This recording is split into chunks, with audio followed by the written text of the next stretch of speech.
அன்பார்ந்த நேயர்களுக்கு வணக்கம். நான் உங்கள் மதுசூதனன் கலைச்செல்வன். தினம் ஒரு கதை நிகழ்ச்சியில் இன்று உங்களை சந்திப்பதில் மகிழ்ச்சி கொள்கிறேன். இந்திய தேசத்தினுடைய பாரம்பரிய நம்பிக்கையின்படி இங்கே பிறந்த ஒவ்வொரு பெண் குழந்தையும் ஆதிசக்தியாக விளங்கும் அன்னையினுடைய வடிவமாகத்தான் பார்க்கிறோம். அத்தனை பேருக்குள்ளேயும் இருந்து நம்மை இயக்கக்கூடிய பரம்பொருள் அந்த சக்தி வடிவமாக இருந்து நம்மை எல்லாம் செயல்படுத்தக்கூடிய சிறப்பையும் நம்முடைய சாத்திரங்கள் கூறுகின்றன. அதனால்தான் இங்கே ஒருவரை ஒருவர் பார்த்து வணங்கிக் கொள்ளும் போது அந்த வணக்கம் நமக்குள்ளே இருக்கும் இறைவடிவத்திற்கான வணக்கமாக பார்க்கிறோம். இதே நம்பிக்கையோடுதான் இங்கே தேவைப்படும் காலத்திலே சாந்த வடிவினளாக இருக்கக்கூடிய அன்னை அசுரர்களை சம்ஹாரம் செய்யும் போது காளி அன்னையாக உருவமெடுத்து அவர்கள் பார்த்த மாத்திரத்தில் பயங்கொள்ளும் வடிவத்தோடு அவர்களை தாக்கி அவர்களுக்கு நன்னெறியை புகட்டிய புராணங்களையும் பார்க்க முடிகிறது. அந்த வழியிலே இங்கே போராட்ட களத்தில் நின்று யுத்தம் செய்து சுதந்திரத்திற்காகவும் இன்னும் பல்வேறு காரணங்களுக்காகவும் யுத்த பூமியிலே தினவோடு கலந்து கொண்ட பெண்களையெல்லாம் அன்னையர் வடிவமாக பார்க்கிறோம். அந்த வரிசையிலே இந்திய சுதந்திர போராட்டத்தை பற்றி பேசும்போது சுதந்திர போராட்ட நிகழ்ச்சியின் வரிசையிலே முதல் மைல்கல்லாக கருதப்படும் 1857 ஆண்டு நடந்த அந்த சுதந்திரத்திற்கான புரட்சி, முதல் புரட்சியாக அறியப்படும் இந்நிகழ்ச்சியிலே கலந்து கொண்டவர்களுக்குள்ளே ஜான்சியை சேர்ந்த மகாராணி ஜான்சி ராணி அம்மையாரை பற்றி நாம் நிறைய பேசுகிறோம். ஆனால் அம்மையாரை பற்றி பேசும் அளவிற்கு நாம் பேசாமல் மறந்து போன அம்மையாரின் மிக நெருக்கமான தோழி போலே இருந்த ஒரு பெண்மணி, வீராங்கனை, உயிர்த்தியாகம் செய்த அந்த அன்னையை பற்றித்தான் இன்றைய நிகழ்ச்சியிலே பார்க்க போகிறோம். யார் இவள்? இவளுடைய பெயர் ஜல்காரி பாய் என்பது.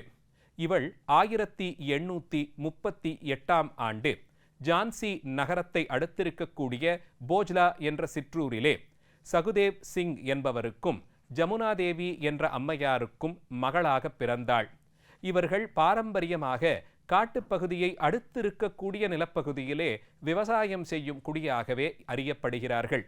ஆயினும் இவர்களுக்கு காட்டிற்குள்ளே பிரவேசம் செய்வது, அதற்கு தகுதியாக தற்காப்பு கலைகளிலே சிறுவயது முதல் பயிற்சி, மிருகங்களை பழக்குதல், குதிரை ஏற்றம், ஆயுதங்களை பற்றியும் அவற்றை பயன்படுத்தும் விதங்கள் குறித்தும் அறிந்து கொள்ளுதல், அவசர தேவைக்கு கையில் கிடைக்கக்கூடிய பொருட்களை வைத்து மருத்துவ முதலுதவி செய்தல் போன்ற பல்வேறு கலைகளிலும் நல்ல நிபுணத்துவம் வாய்க்கப் பெற்றிருந்தது.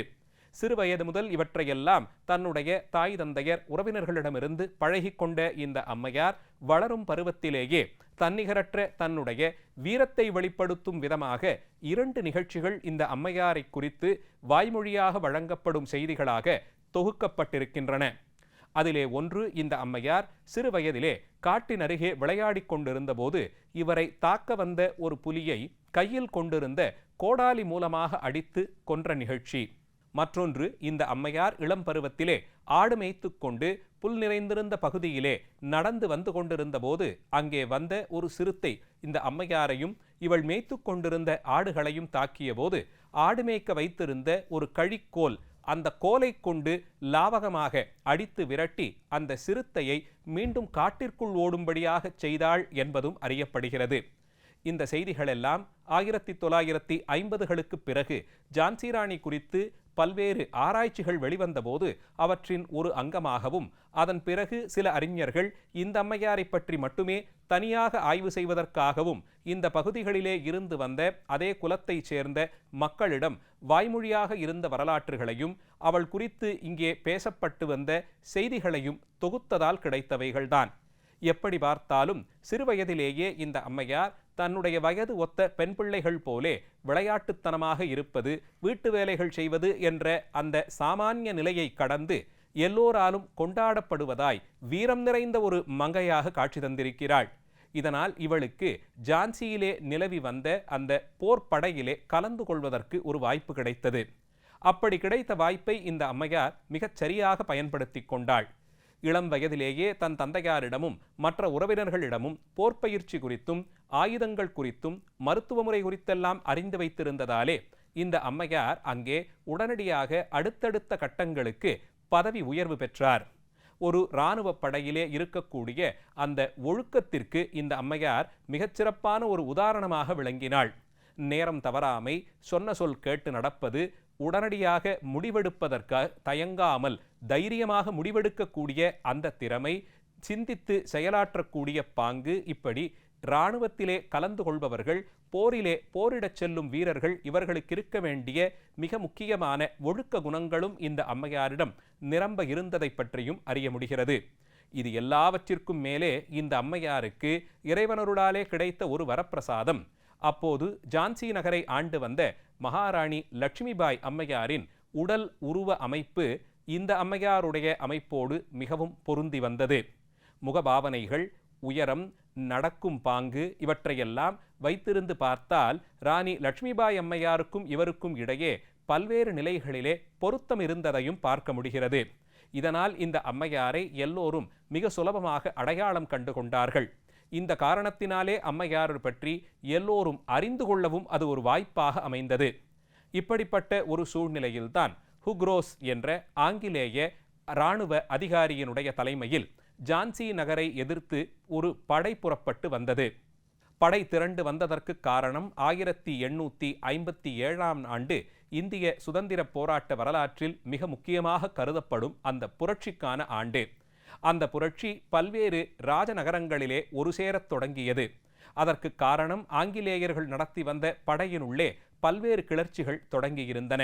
அங்கே பணியாற்றி வந்த படையாட்களுக்கு அவர்கள் சமயம் சார்ந்த நம்பிக்கைகளுக்கு குந்தகம் விளைவிப்பது போலே சில பழக்க வழக்கங்கள் கொண்டு வந்ததன் எதிர்ப்பாக, அது குறித்த தங்களுடைய எதிர்ப்பை பதிவு செய்யும் விதமாக இந்த கிளர்ச்சி முதலில் தொடங்கியது. இந்த கிளர்ச்சி இத்தனை தூரத்திற்கு ஆங்கிலேயர்களே எதிர்பாராத அளவிற்கு பல்வேறு அரச பரம்பரையினர்கள் நடத்தி வந்த படையிலும் உட்புகுந்தது. இப்படியே இந்த புரட்சியை நாம் கவனிக்காமல் விட்டுவிட்டால் அது நம்முடைய கனவுகளை நாசம் செய்துவிடும் என்பதை அறிந்து கொண்ட ஆங்கிலேயர்கள் உடனடியாக இந்த கிளர்ச்சி நடந்த பல்வேறு பகுதிகளுக்கும் திறமையான அதிகாரிகளை அனுப்பி, இராணுவ படையை அனுப்பி கிளர்ச்சியை கட்டுக்குள் கொண்டு வர வேண்டும் என்று ஆணை பிறப்பிக்கப்பட்டிருந்தனர். அதனால் ஹுக்ரோஸ் என்று அழைக்கப்படும் ஆங்கிலேய அதிகாரி இந்த பகுதிகளிலே ஜான்சி நகரை எதிர்த்து படையோடு வந்தான். அவன் வந்த காலத்தில் நகரத்திற்கு வெளியே அவனை சில காலம் போர்க்களத்திலே சந்தித்து அவன் நகரை முற்றுகை இடவிடாமல் பார்த்து கொண்டாள் லட்சுமிபாய் அம்மையார். அதற்கு காரணம், கொஞ்சம் காலம் அவனை அங்கேயே தாமதித்து தேக்கி வைத்துவிட்டால் மிக சீக்கிரத்திலே தாந்தியா தோப் தலைமையிலான பெஷாவாக்கள் கலந்து கொண்ட படை ஜான்சி நகரை வந்து அடைந்துவிடும். அந்த படையும் நம்மோடு சேர்ந்து கொண்டால் இங்கே இருக்கக்கூடிய 14,000 பேர்கள் கொண்ட படையினுடைய பலம் அதிகரித்து ஆங்கிலேயர்களுடைய படையை நாம் சுலபமாக சந்திக்கலாம் என்பது இவர் வகுத்து வைத்திருந்த தந்திரம். ஆனால் அம்மையார் அறியாத செய்தி, தாந்தியா டோப் அவர்கள் தலைமையிலே புறப்பட்டு வந்த படை, பெஷாவா படை, இதற்கு வந்து சேரும் காலத்திற்கு முன்பாகவே, வந்து அந்த இடத்தை அடைவதற்கு முன்பாகவே அவர்களுடைய படையை ஆங்கிலேயர்கள் தடுத்து நிறுத்தி அந்த படையினுடைய வீரியத்தை குறைத்திருந்தார்கள். இந்த செய்தி காலதாமதமாகத்தான் ராணி லட்சுமிபாய் அம்மையாருக்கு கிடைக்கப் பெற்றது. இப்படிப்பட்ட ஒரு சூழ்நிலையில் யாரும் எதிர்பாராத மற்றொரு பெரிய குழப்பம் ஜான்சி நகரிலே அப்போது நடந்தது. போருக்காக வேண்டி முகாமிட்டிருந்த ஆங்கிலேயர்கள் அந்த பகுதிகளை ஆராய்ந்து பார்த்த வரியிலே தங்களுக்கு கைபாவையாக மாறுவதற்கு பணம் பெற்றுக்கொண்டு தங்களுக்கு உழைப்பு பார்க்க யாராவது ஒருவர் கிடைப்பாரா என்றவர்கள் அலசி பார்த்தார்கள். அப்படிப்பட்ட சூழ்நிலையிலே ஜான்சி கோட்டையின் பல்வேறு கோட்டை வாசல்களுக்கும் ஒவ்வொரு கதவிற்கும் என்று நியமிக்கப்பட்டிருந்த, பாதுகாவலுக்கு நியமிக்கப்பட்டிருந்த அதிகாரிகளுக்குள்ளே ஒருவர், தௌலாஜி என்றழைக்கப்படும் ஒருவர், ஆங்கிலேயர்களுடைய பரிசிற்கும் அவர்கள் கொடுக்கக்கூடிய வெகுமானத்திற்கும் காசுபணத்திற்கும் தன்னுடைய பதவி பிரமாணத்தின் போது அவர் செய்து கொடுத்த சத்தியத்தை துறந்து ஜான்சி அரசிற்கும் மகாராணிக்கும் எதிராக நடந்து கொள்ள சித்தமாக இருப்பதை அறிந்து கொண்டார்கள். தௌலாஜி என்றழைக்கப்படும் இவரை அழைத்து, இவர் மூலமாக நாம் இரகசியமாக தந்திரமாக ராணி ஜான்சிபாய் அறிந்து கொள்ளாத போது, லட்சுமிபாய் அறிந்து கொள்ளாத போது கோட்டையினுடைய ஒரு கதவு புறத்தை நமக்காக இவர் திறந்து விட்டு விடுவார். அந்த கதவினுள்ளே யாரும் எதிர்பார்க்காத நேரத்திலே நாம் பிரவேசம் செய்தால் உள்ளே சென்று கோட்டையையும் அரண்மனையையும் நாம் கைப்பற்றி விடலாம் என்று திட்டம் தீட்டினார்கள். இதற்கு ஒப்புக்கொண்ட தௌலாஜி அவர்களுடைய உதவியோடு யாரும் எதிர்பாராத ஒரு நேரப்பொழுதில் அந்த கோட்டையினுடைய வாசற் கதவுகள் திறந்து விடப்பட ஆங்கிலேய படை உள்ளே சீறிச் சென்றது. இதை சற்றும் எதிர்பாராத ராணி லட்சுமிபாய் அம்மையாரினுடைய படை ஒரு நிமிடப் பொழுதிலே நிலைகுலைந்து போனது. இப்படிப்பட்ட ஒரு சூழ்நிலையிலே, இக்கட்டான சூழ்நிலையில் ராணி லட்சுமிபாய் அம்மையார் போர்க்களத்திலே போரிடுவதை காட்டிலும் அம்மையாரினுடைய உயிரை நாம் பாதுகாக்க வேண்டும். ஏனென்றால் போர்க்களத்தில் அம்மையார் மரணமடைந்து விட்டால் ஆங்கிலேய அதிகாரிகள் அவர்கள் கொண்டிருந்த சட்ட வழக்கங்களின்படி ஜான்சி கோட்டையையும் நகரத்தையும் தங்களின் நேரடி கட்டுப்பாட்டிற்குள் கொண்டு வந்து விடுவார்கள். அதனால் அம்மையாரின் உயிரின் பாதுகாப்பை நாம் உறுதி செய்ய வேண்டும் என்று எண்ணிக்கொண்டு அம்மையார் அந்த கோட்டையை விட்டு தப்பித்து செல்வது என்று தீர்மானம் செய்யப்பட்டது. அப்படி தப்பித்து சென்று விட்டால் அம்மையாரை தப்பிச் சென்ற கைதியாக இவர்கள் பிரகடனம் செய்து அவள் காணாமல் போய்விட்டபடியாலே கோட்டையை நாங்கள் பற்றி கொண்டோம் என்றும் ஒரு விதியை ஏற்படுத்தலாம். அதனால் அம்மையார் தப்பிச் செல்ல வேண்டும். அதே நேரத்தில் ஆங்கிலேயர்களுக்கு அவள் தப்பிச் சென்றாள் என்பது அறியாமலும் இருக்க வேண்டும். இப்படிப்பட்ட சூழ்நிலையில் இறையருளால் ராணி லட்சுமிபாய் அம்மையாரை போன்றே உடலமைப்பு கொண்டிருந்த ஜல்காரிபாய் அம்மையாரினுடைய உதவியை எல்லோரும் நாடினார்கள். உயர்மட்ட குழுவிலே இது ரகசியமாக தீர்மானம் செய்யப்பட்டு லட்சுமிபாய் அம்மையாரினுடைய போர் உடைகளை இவள் தரித்து கொண்டு அவள் ஏறிச் செல்லும் குதிரையிலே இவள் ஏறிக்கொண்டு அவளுடைய ஆயுதங்களை இவள் சுமந்து கொண்டு போரை வழிநடத்துவது என்று தீர்மானம் செய்யப்பட்டது. ஆங்கிலேய அதிகாரிகள் லட்சுமிபாயை தேடி ஒரு குழுவை அனுப்பி வைக்க யாரும் எதிர்பாராத விதமாக ராணி அவள் தப்பித்துச் செல்ல போர்க்களத்தில் மகாராணி வரமாட்டாள் என்று நினைத்திருந்த இவர்களுக்கு அதிர்ச்சியூட்டும் விதமாக ஜல்காரி அம்மையார் குதிரை மேலே ஏறி போர்க்களத்தினுள் புகுந்தாள். தன்னுடைய வீரத்தன்மையெல்லாம் வெளிப்படுத்தும் விதமாக அத்தனை ஆண்டுகளும் இப்படி ஒரு வாய்ப்பு கிடைத்தால் நம்முடைய வீரத்திற்கு விருந்தாக இந்த நேரப்பொழுதை நாம் பயன்படுத்தி கொள்ள வேண்டும் என்ற ஆர்வத்தோடு வீரமங்கை போரிட்டாள்.